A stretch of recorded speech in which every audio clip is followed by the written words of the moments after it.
Saya meminta kepada semuanya di dalam melakukan kegiatan pembangunan ikuti peraturan, ikuti ketentuan, jangan dibalik.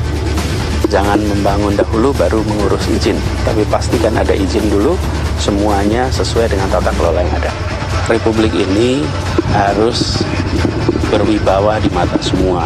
Jangan sampai Republik ini kendor, longgar, dan justru takluk melihat pembangunan seperti ini dilakukan tanpa izin yang benar, itu mengganggu kewibawaan negara.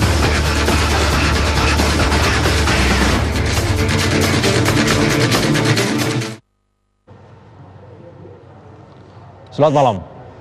Kalimat terakhir dari Anies Baswedan, Gubernur DKI Jakarta, jangan sampai hal ini mengganggu kewibawaan negara. Artinya bahwa apa yang dilakukannya ketika bulan lalu menyegel Pulau D, persoalannya adalah apakah ini wibawa negara yang ingin ditinggikan atau mengganggu urusan kepastian hukum yang jadi masalah. Banyak orang tidak percaya bahwa ini sekedar untuk memastikan bahwa IMB harus jelas, negara harus kuat dan sebagainya. Jangan-jangan ini hanya sekedar untuk menjadikan bahwa ini ingin menunjukkan janji politik yang dijalankan. Nah, pada malam hari ini Dua Sisi akan mengajak Anda untuk berdiskusi. Dari sebelah kanan saya ada Pak Taufik Kurrahman, anggota fraksi Partai Demokrat DPRD DKI. Satu kata tentang apa yang dilakukan oleh Anies Baswedan ketika menutup Pulau D. Good job. Good job. Yes. Dari anggota fraksi Gerindra DPRD DKI Jakarta, Pak Syarif. Satu kata. Selamat. Selamat. Selamat. Good job, selamat. Teruskan. Teruskan. Bagaimana dengan Pak Bestari Barus, Ketua Fraksi Nasdem DPRD DKI Jakarta? Lanjutkan yang sudah dilakukan Ahok. Lanjutkan yang dilakukan oleh Ahok. Bagaimana dengan Pak Inas Nasrullah Zubir, Ketua DPP Partai Hanura? Akal-akalan. Akal-akalan. Akal-akalan oleh seorang Anies Baswedan. Anda mendengarkan, good job, lanjutkan dilakukan oleh Ahok, akal-akalan. Kita dengarkan dulu video berikut ini dan kemudian kita diskusikan dalam Dua Sisi. Ratusan bangunan di Pulau D hasil reklamasi Teluk Jakarta Kamis pekan lalu disegel pemerintah Provinsi DKI Jakarta. Alasannya, ratusan bangunan ini ternyata belum mengantongi izin mendirikan bangunan. Penyegelan yang dipimpin langsung oleh Gubernur DKI Jakarta Anies Baswedan ini pun terpaksa dilakukan guna menghentikan proses pembangunan hingga sang pengembang memenuhi aturan. Tak hanya menyegel Pulau D, Anies Baswedan juga menghentikan kegiatan yang ada di Pulau C dan Pulau D. Saya meminta kepada semuanya di dalam melakukan kegiatan pembangunan ikuti peraturan, ikuti ketentuan, jangan dibalik.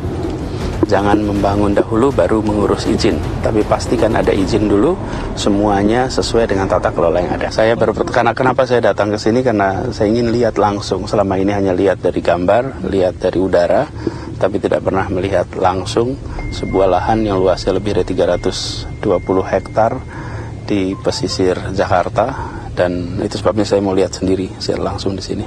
Kalau penyegelannya bisa dikerjakan oleh siapa saja. Republik ini harus berwibawa di mata semua. Jangan sampai Republik ini kendor, longgar, dan justru takluk melihat pembangunan seperti ini dilakukan tanpa izin yang benar, itu mengganggu kewibawaan negara. Kebijakan Gubernur DKI Jakarta ini pun menuai beragam reaksi. Pasalnya, Pemprov DKI Jakarta sudah pernah melakukan penyegelan Pulau D saat Gubernur DKI Jakarta dijabat Basuki Cahayapurnama. Lantas, akankah Gubernur DKI Jakarta Anies Baswedan membuktikan janji kampanyenya untuk menghentikan proyek reklamasi Teluk Jakarta?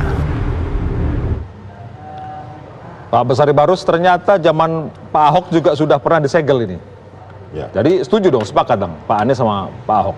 Begini, pertama bahwa kita apresiasi lah yang namanya Pak Gubernur ini kemudian secara terang-terangan di mata publik itu seperti menjemput bola datang ke tempat di mana ada satu pelanggaran.